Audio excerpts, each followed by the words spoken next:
Hello, and welcome to Social Workers Rise, where we inspire social workers to connect, expand their knowledge, and change more lives than they ever thought possible.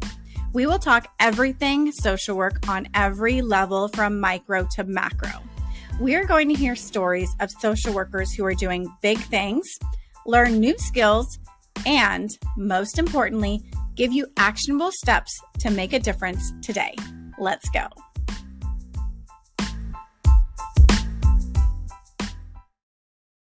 Hello, and welcome to another episode of Social Workers Rise. It is your host, Catherine here. So this episode, I'm going to be sharing my tips for you as a new social work graduate, especially if you're graduating with your master's in social work. These are the tips that I wish somebody would have told me when I was out looking for a job. I graduated in 2015, and thankfully I was able to get hired on through my internship, but it was not the same for me when I graduated with my bachelor's in social work, which was in 2009. And if you are up to date on your economic history, you will know that 2009 was a terrible time to graduate with your bachelor's in social work because the economy was crashing. And I was going up against people who have their license, who have a master's, who have what I did as a bachelor's. So it took me 9 months of steady job hunting and applying to get a full-time job with my bachelor's. And so I want to share with you some tips and tricks that you need to know in order to get hired after your master's degree. And this will also work after your bachelor's, and it works with other fields as well. Before we hop into that, I want to first put a plug in there for the RISE directory.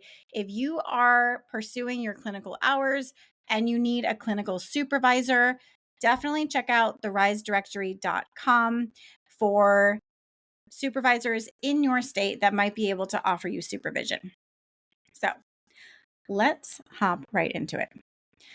First off, do not wait until you graduate to implement these strategies that I'm about to share with you. Okay. These are applicable across the board. So anywhere that you are at in your schooling or in your career, you can begin to implement these strategies right away. Another caveat is that these are going to be a brief overview. Each of these different areas that I'm going to review can go into so much detail and so much depth that we could do a whole workshop on each one of these. I'm just going to give you the short and the sweet, the meat and potatoes of what you need to know. If you need specific questions answered for your situation, consider investing in coaching. That way you can get personalized feedback specifically for you and the type of work and industry that you are in. First, you are real specific about the type of job that you want. And this can be everything, right? So where do you want to work? What location, what county, what cities are you looking in or willing to travel to? What hours is it that you would be open to working, or what would be ideal for you and your current situation? What type of population is it that you ideally would want to work with, or that you have some experience working with and you want to get more experience with that population? And what kind of salary is it that you need out of your position? Also, with the salary, make sure to be doing some research around what types of jobs within the social work field are going to be able to afford the salary that you need. And once you get really, really specific on these, I want you to write these down and really dream and feel about what it is that you want to do, even what kind of duties that you would want to do. Would you want to do case management? Do you want to be helping parents? Do you want to help older adults? What kind of setting ideally would you want to be in? This is essentially our manifestation list, right? So once we can get really clear on what the goal is, that's when our minds are tuned to the types of opportunities that are going to come. So while you might not get everything on this list, you might get most of these things, and that would be the goal.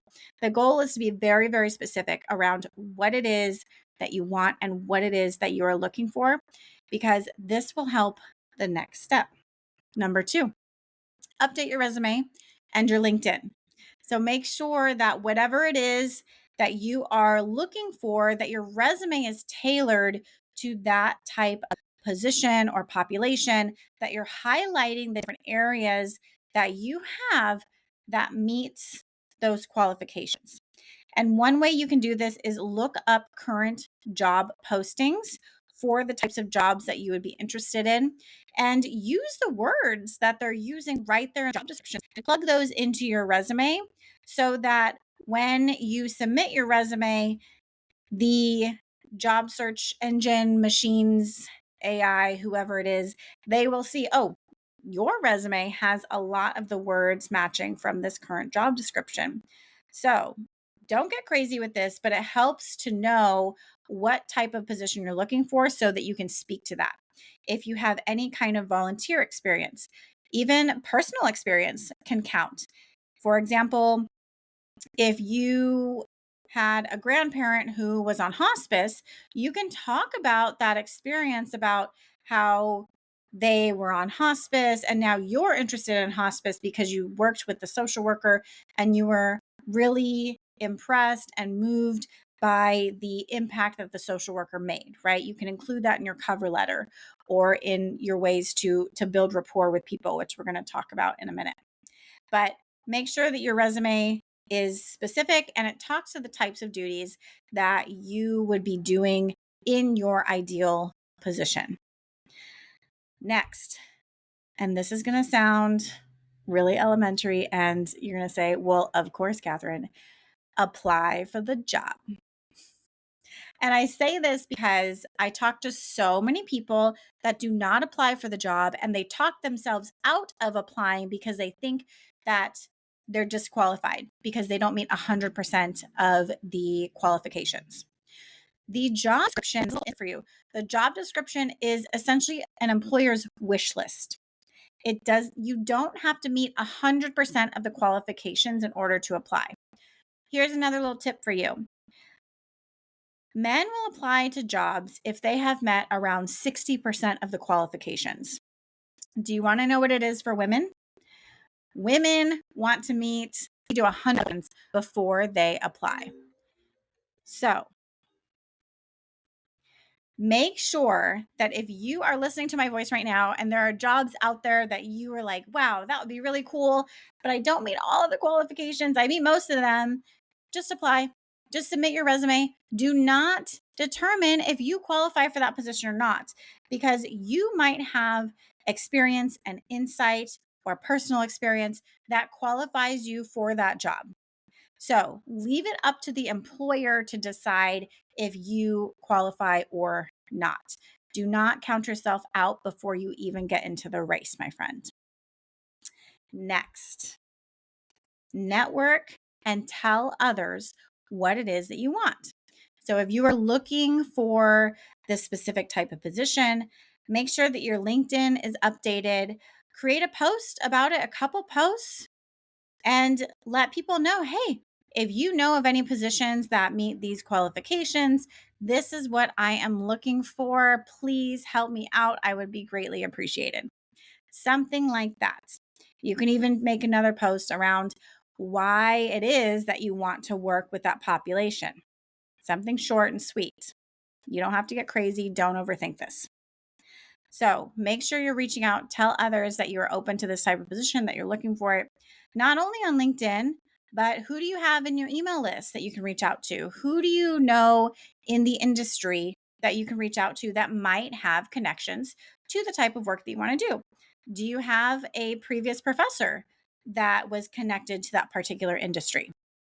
So really get creative around who is it that you may know that might know people hiring for this type of work, and get in there and start talking to them. Also, look up different job fairs in your area and take copies of your resume, print it out on nice paper, take it with you. Be prepared to talk about your strengths. Be prepared to talk about what you can bring to their organization, what you bring to the table. So, just a quick recap here. We're going to get very specific on your job. We're going to update your resume and your LinkedIn. We're going to actually apply and don't discount yourself. Network and tell other people what it is that you're looking for and how they might be able to help you. Especially within the world of social work, we love helping other people. We get a kick out of it. Anytime that we can help people, we are all about it. That is one of the things that I love about our industry is if we can show up and help people, we will. Hey, it's Catherine here. I hope you are enjoying this episode. We're going to take a quick break to listen to these ads from our sponsors. The next time you need continuing education units, I highly recommend the Therapist Development Center. When I started this podcast, I reached out to the founder, Amanda Rowan, to see if she was interested in being a sponsor. And she jumped at the chance to support her fellow social worker. TDC has helped more than 100,000 social workers pass their licensing exam, including myself. I love that TDC CE courses are engaging and relevant. Amanda and her experts give us clear and practical clinical skills that we can immediately apply to our work. Some of my favorites are the Edge of Life Suicide Prevention course, where Amanda shares her personal experiences, and their They Did What? Law and Ethics course that looks at real cases where therapists face formal disciplinary actions. They also have a great telehealth course. We are legally required to take continuing education to increase our competence, and most other courses out there don't actually teach the material in a way that we can learn it, but TDC does. You can also check out the links in the show notes.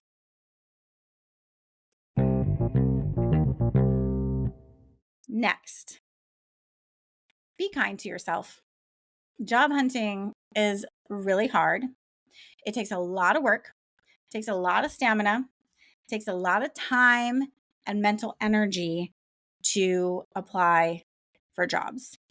And now it's easier. I used to tell myself all the time that looking for a job is a part-time job in and of itself because there's so many different applications and resumes. And back when I was looking for jobs, you had to go to each and every website and fill in every single thing about yourself, your name, your address. There was no autofill, my friend.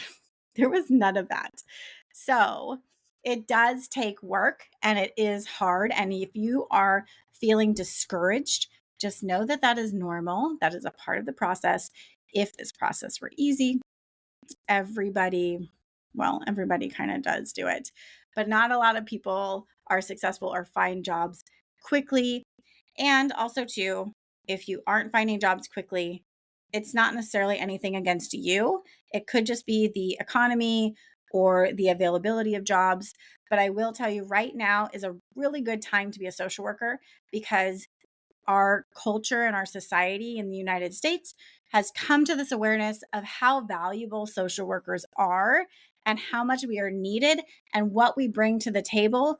You need to know that for you too.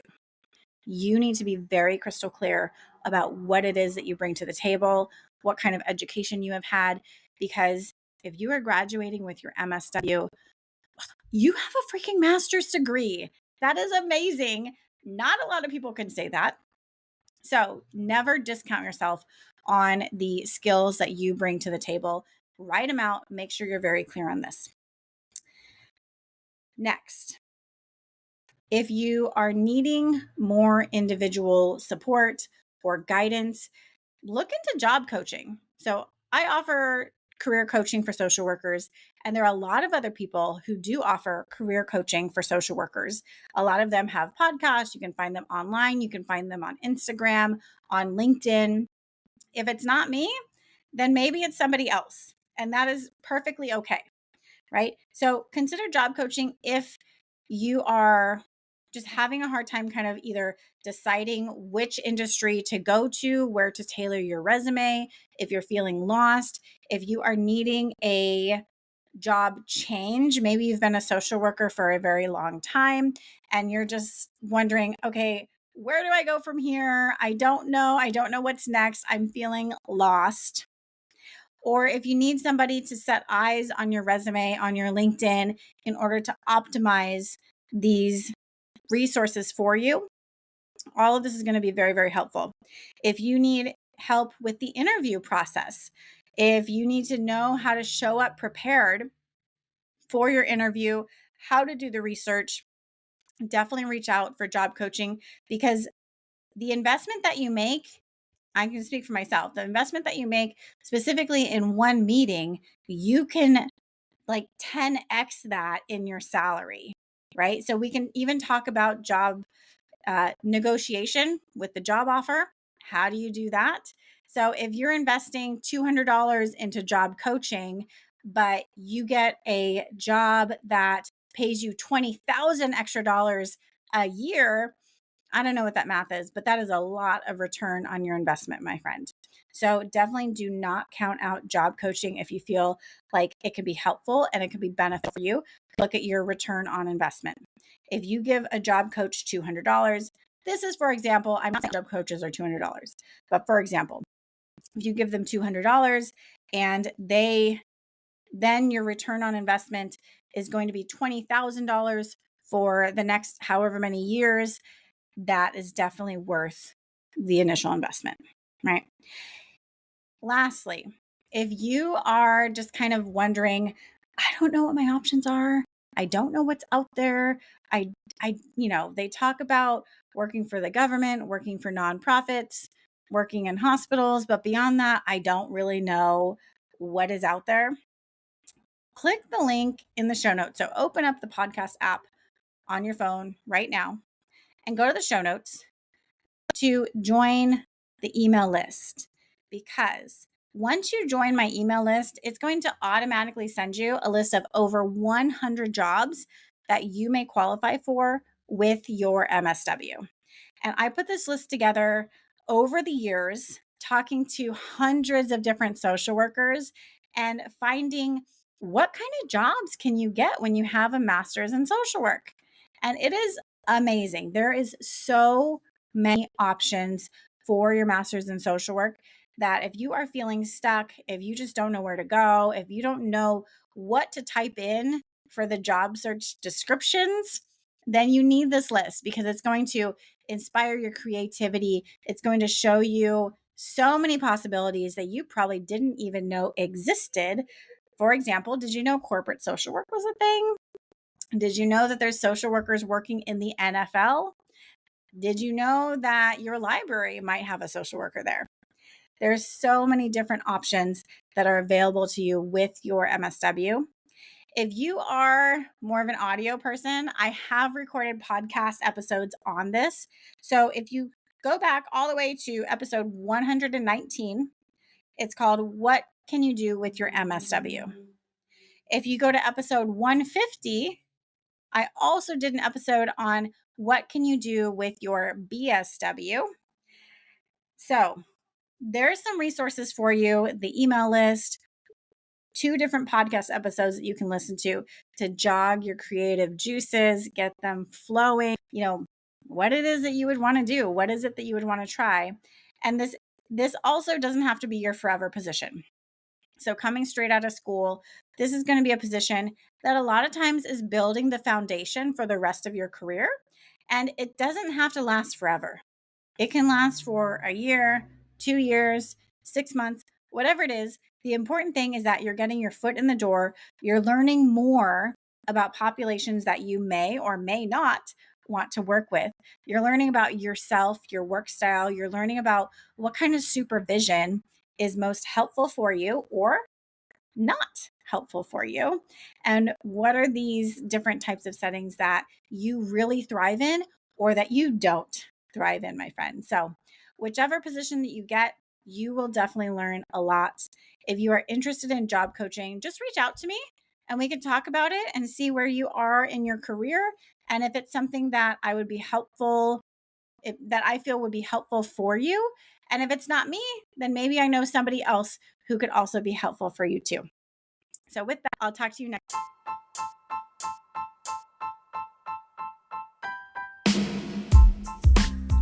Thank you for listening to another episode of Social Workers Rise. If you love this episode, be sure to subscribe and text this episode to a friend. If you want more, there are a few ways we can get to know each other and work together. First, definitely subscribe to the Friday resource email list. The link is in the show notes. And that's where you can learn more about the courses I offer, including Clinical Essentials for the Future Therapist and the Pulse Basics for Medical Social Workers. I'll also be sending out occasional tips and resources and other happenings within the social work industry. And for all your clinical supervision needs, be sure to visit risedirectory.com. This is a national directory of clinical supervisors for social workers, and we also provide free resources that you can use within your own clinical supervision. Lastly, if you have more individualized needs, I do offer coaching, individual consultations, and am available for public speaking engagements for social workers and change makers. Lastly, the boring legal stuff, but very important. The information in this podcast is not meant to be a supplement for therapy, professional advice, or clinical supervision. This content is provided as is solely for informational purposes. It is not legal, health, or safety advice. I am not advising you as a therapist. Organizations should engage their own experts to ensure any adopted measures are compliant with applicable laws and standards in their jurisdictions. The opinions expressed by individuals or organizations are their own and do not reflect the views or opinions of Social Workers Rise or Catherine Moore. References to specific products or organizations do not constitute any endorsement or recommendations by Social Workers Rise.